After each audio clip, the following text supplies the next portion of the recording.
আজকে গোয়ার কাপে চা করেছি। ও চুলে বিনুনি করলো, ঠিক আছে, বিনুনি করেছে। ওর বসার স্টাইলটা এবার দেখো কোথায় বসেছে। ঠান্ডা ঠান্ডা লস্যি রেডি। রুটিটা একটু কেটে রাখি, যেই কটা হয় কাজটা এখন এগিয়ে থাকবে। আর আসলে কত টাকা দাও চালাচামুন্ডাদের কত টাকা দিয়ে পুষে রেখেছো, মানে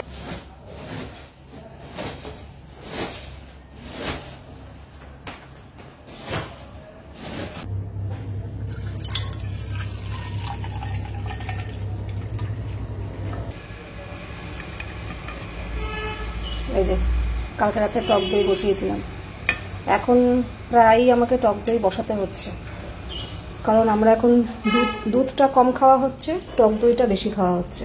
এই যে আজকে গোয়ার কাপে চা করেছি, মানে চা ঢেলেছি আর কি। এই চা খেতে বসে তাতানের এইগুলো সব রেডি করলাম। আজকে 3 তারিখ হয়ে গেল, অথচ 1 তারিখেই করে ফেলি, এতদিন করা হয়নি। ড্রয়ারে রেখে দিলাম, যখন যেখানে যাবি একটা একটা করে নিয়ে যাবি।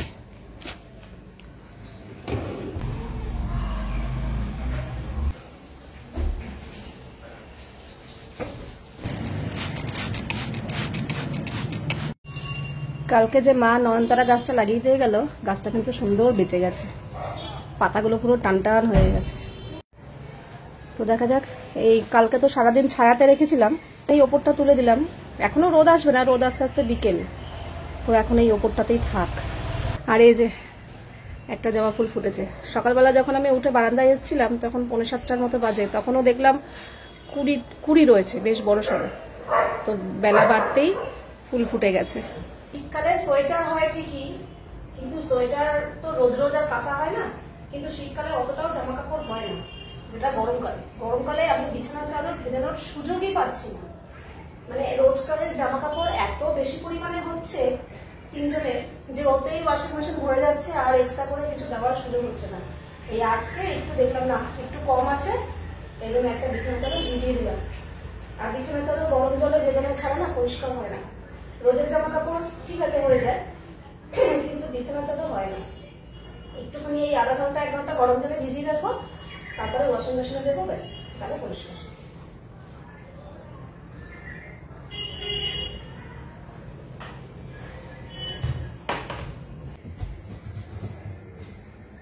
ভেবেছি শীতকালে বেশি ধুলো হয়, গরমকাল হলে ধুলোটা একটু কম হবে। বাবা কোথায় যেই কে সেই। একদিন যদি নাম মোছা হয় না, মানে পরের দিন ফার্নিচারের উপর নাম লেখা যাবে, মানে এরকম অবস্থা হবে। যাই ওদিকে সব ঘর ঝাড়া পোছা হয়ে গেছে, ফার্নিচার গুলো আর কি, মানে খাটটা এই দিকটা করছে। তাতানকে দিয়ে দিয়েছি, ওর খাওয়া হয়ে গেছে, আর আমি সকালে সমস্ত কাজকর্ম সারা হয়ে গেছে, যা যা থাকে সব সেরে। এই যে আজকে ব্রেকফাস্টে আছে বাবা কালকেরই যে কুমড়ো আলুর তরকারি করেছিলাম আর রুটি। কালকে কুমড়ো আলুর তরকারিটা ভালো হয়েছিল, ইন্দ্র বলছে হ্যাঁ আজকের তরকারিটা ভালো হয়েছে। এতদিন না আমি কুমড়ো আলুর তরকারিতে কালো জিরে ফোড়ন দিতাম, কালকে 5 ফোড়ন দিয়ে করেছি। ইন্দ্রই বলেছে যে কালো জিরে দেবে না, 5 ফোড়ন দেবে, তো তার জন্য 5 ফোড়ন দিয়ে করাতে বলছে হ্যাঁ এইবার ভালো হয়েছে। চলো খেয়ে নিই। এদিকে টেবিল পরিষ্কার করে ফেলেছি, বাসন কোসনো জায়গা মতো সব রেখে দিয়েছি, আর এদিকে রান্নার জোগাড়ও হয়ে গেছে। সজনে ডাঁটা আলু দিয়ে হবে পোস্ত বাটা হয়ে গেছে, আর এখানে মাছের মশলাও হয়ে গেছে, বড়ি, আর এই যে মাছ ভিজিয়ে রেখেছি, ভোলা মাছ বড়ি দিয়ে একদম ঝাল ঝাল হবে, মাখা মাখা।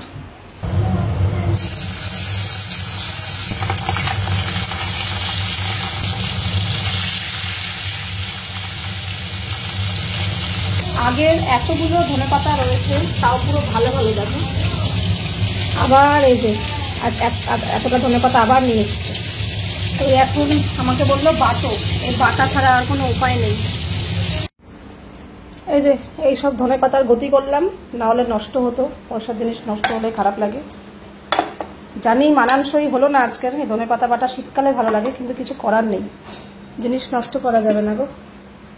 এই যে সজনে ডাঁটা দিয়ে আলু দিয়ে পোস্ত, আলু কম ডাঁটা বেশি, ধনেপাতা বাটা তো দেখালাম, আর এই হচ্ছে শুধু বড়ি দিয়ে ভোলা মাছের মাখা মাখা ঝাল।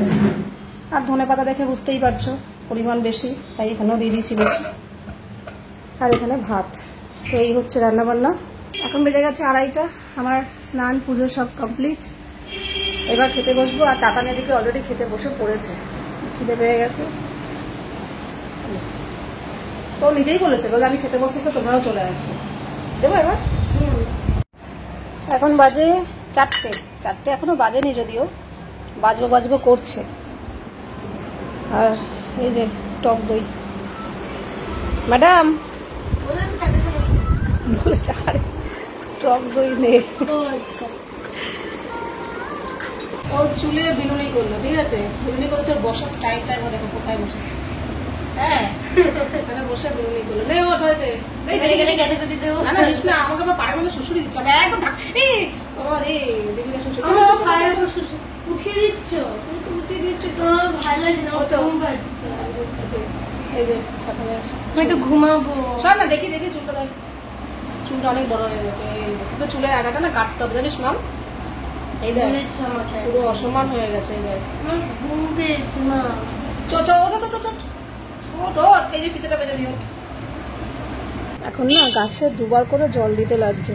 এখন বাজে বিকেল 5:30, অথচ দেখো টবের মাটিগুলো সকালেই কিন্তু জল দিয়েছে। যা রোদ ওঠে না, এই পাতাগুলো আবার নুয়ে গেছে। এখন বাজে 5:45। এই এখন বে টাইমে রেডি হলাম। এখন আবার রেডি হওয়ার কথা ছিল না। তাতানের আজকে 2 জায়গায় পড়া থাকে আজকের দিনে, ইংলিশ আর জিওগ্রাফি। তো ইংলিশ পড়ে ওই একই গলিতে জিওগ্রাফির পড়ার অ্যাড্রেসটা ছিল আর কি। তো ওখান থেকে বেরিয়ে আরো কয়েকজন বন্ধু বান্ধব ছিল, একসাথে ঢুকে পড়তো ওই একই গলির মধ্যেই আর কি। কিন্তু আজকে থেকে জিওগ্রাফি স্যার মেসেজ করে জানালেন যে আজকে থেকে ওইখানে আর পড়াবেন না, অন্য জায়গায়, মানে অনেকটা দূরে আবার। তো ব্যাস এই হয়ে গেল গন্ডগোল। প্রথম দিন যেতে তো হবেই। ও বলছে ওর বন্ধু বান্ধবরা সবাই যাবে একা, কিন্তু আমি ঠিক ভরসা করতে পারলাম না, কারণ চিড়িয়ামোড়ের মতো ওরকম ব্যস্ত রাস্তার মধ্যে ওরকম একা একা কোনোদিন যায় ঠায় না। এরকম যে আমি প্রথম দিন আমি যাই, দেখি সিচুয়েশনটা কি, তারপর যদি দেখি যে আরো তোর বন্ধু বান্ধবরা যাচ্ছে তখন না হয় একা যাবি, কিন্তু আজকের দিনটা আমি যাই। তো ইংলিশ ছুটি হবে 6টার সময়। আমি বলেছি তুই ওখানটা দাঁড়াবি, আমি যাব। ওখান থেকে ওকে নিয়ে আবার সেই জিওগ্রাফি পড়ার ওখানে ব্যাচে ঢুকতে হবে। কি মুশকিল বলো তো, ওই একটা গলির মধ্যে ছিল, তো ওখানে কোনো বড় গাড়ি ঘোড়া ঢুকতো না গলির মধ্যে। আমি নিশ্চিন্তে থাকতাম যে হ্যাঁ এখন থেকে পড়া হয়ে গিয়ে ওখানে হবে, তারপর লাস্টে ওর বাবাই গিয়ে নিয়ে চলে আসবে। কিন্তু এইটা হয়ে গেল, ব্যাস একটা ঝামেলা। তো তাই এখন বেরোচ্ছি। বাইরে এখনো আলো আছে, সন্ধ্যা দেয়নি। ওকে ওই ব্যাচে ঢুকিয়ে দিয়ে চলে আসবো, আবার ছুটির সময় আনতে যাবো 2 ঘন্টা পর, এসে সন্ধ্যা দেবো। আবার ওটা মেন রোড, কাজে হেলমেটও লাগবে। চলো যাই। দেখে রাস্তা পার হ।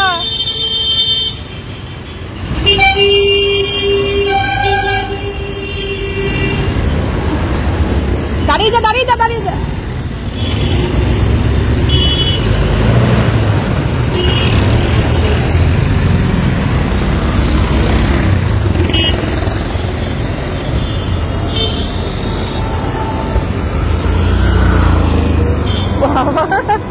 নে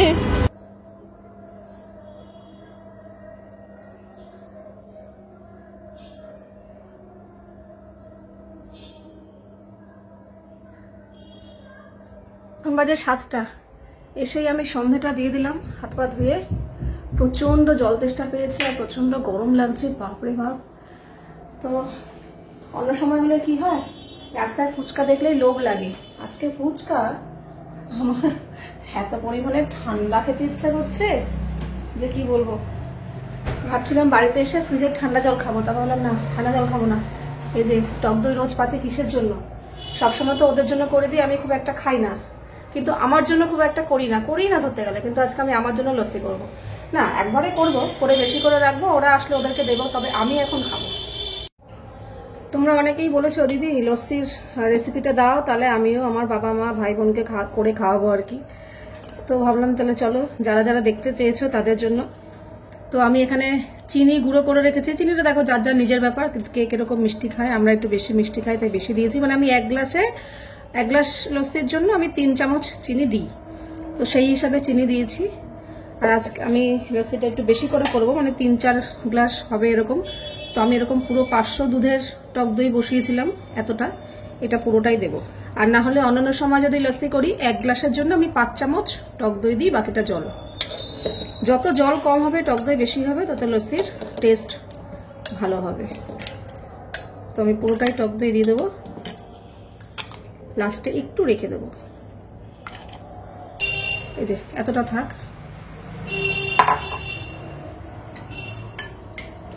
পুরোটা দিয়ে দিলাম। এবার চিনি আর এটা একসাথে ভালো করে মিক্সিতে গ্রাইন্ড করে নেব। এই যে গুঁড়িয়ে নিয়েছি।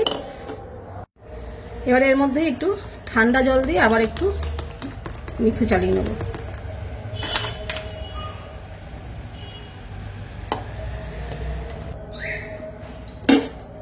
হয়ে গেছে লস্যি। চলো এবার ঢেলে দিই।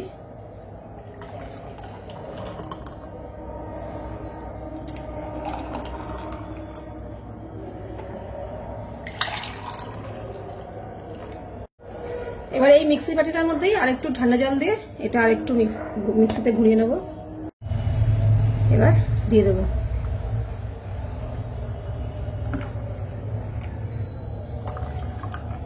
ভালো করে মিশিয়ে নিই।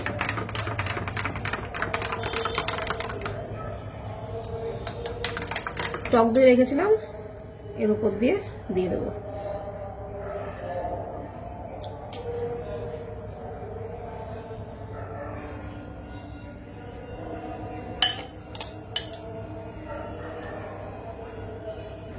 এবার তাতান আর তাতানের বাবা একটা ফ্রিজে রেখে দিই, এগুলো কিছু করলাম না।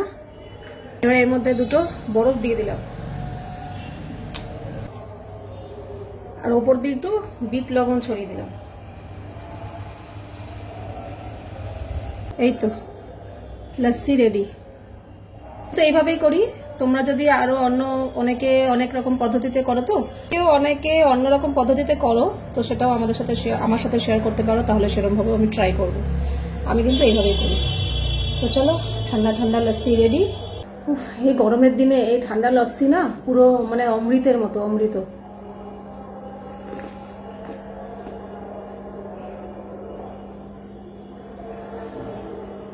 হেভি।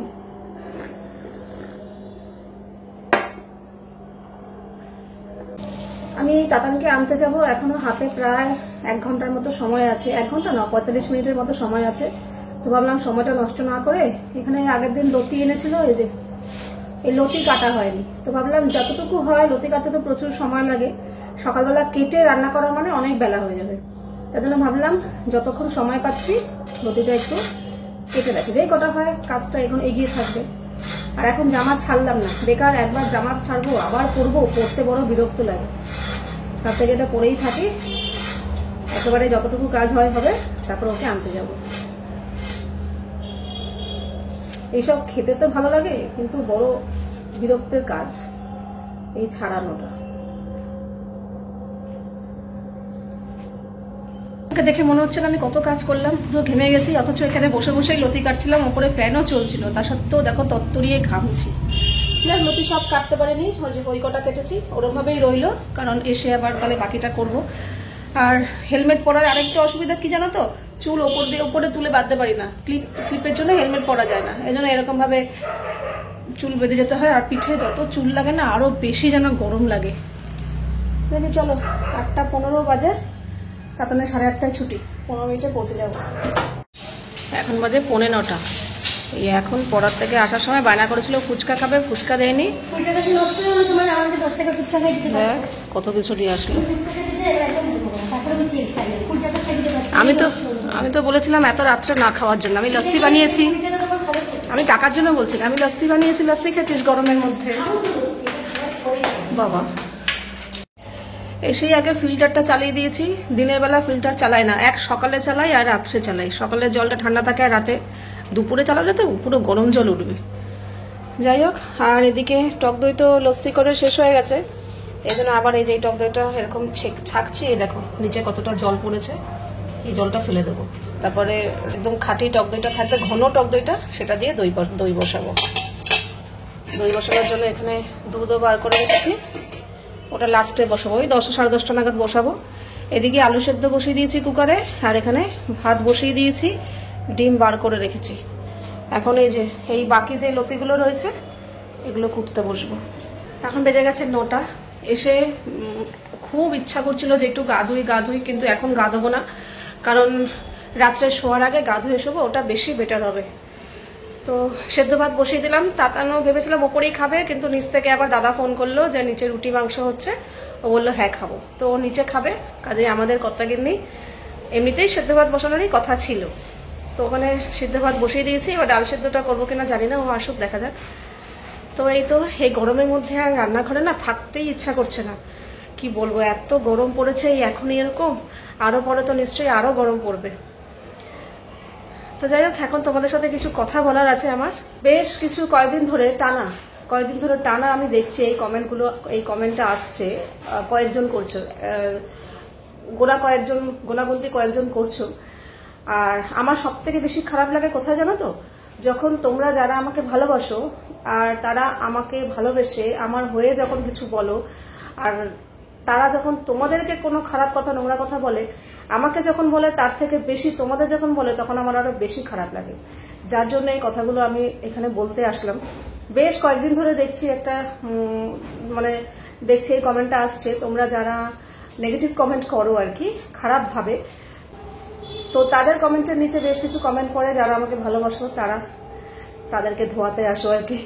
আমার বেশ ভালো লাগে, আমি খুব এনজয় করি কমেন্টগুলো, যে আমি যেগুলো বলতে পারি না, আমার মনের কথাগুলো তোমরা আমার হয়ে বলে দাও।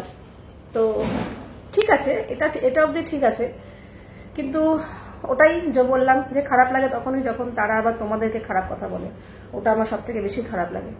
আমার হয়ে কথা বলতে, যারা আমার হয়ে আমাকে ভালোবেসে কথা বলো, তাদেরকে একটা নাম দেওয়া হয়েছে, তারা নাম দিয়েছে চেলাচামুন্ডা, যে পূর্ণিমার চেলাচামুন্ডা চলে আসবে এখনই।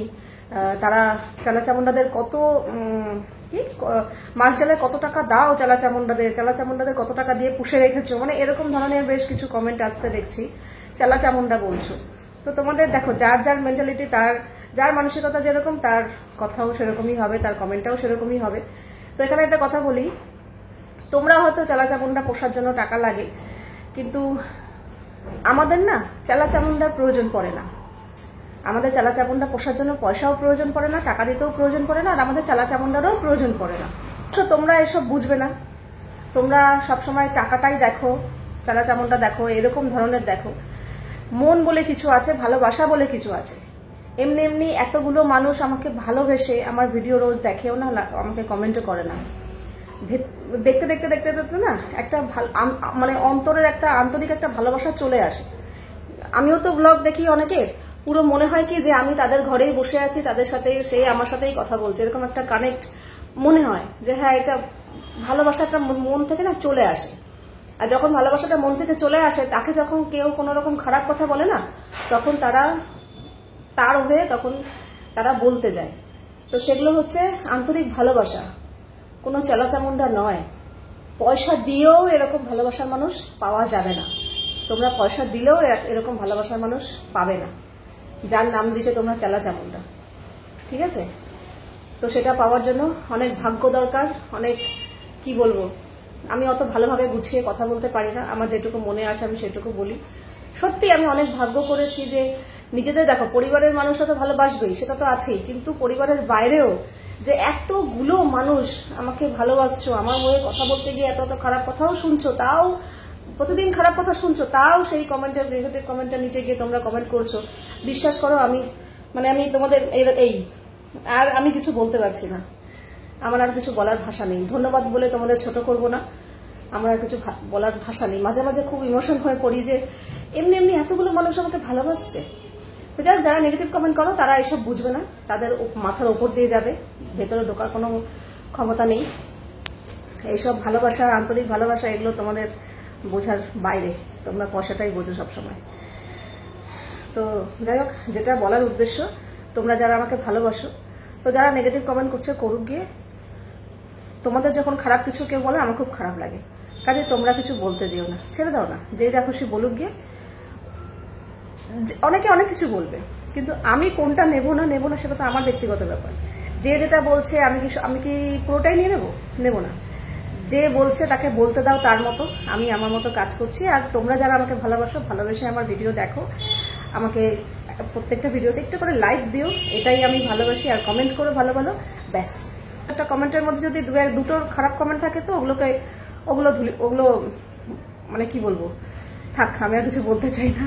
ওই বাকি ভালো কমেন্ট নিয়েই আমি রোজ ভিডিও করার এনার্জি পাই, এতটুকুই বলি।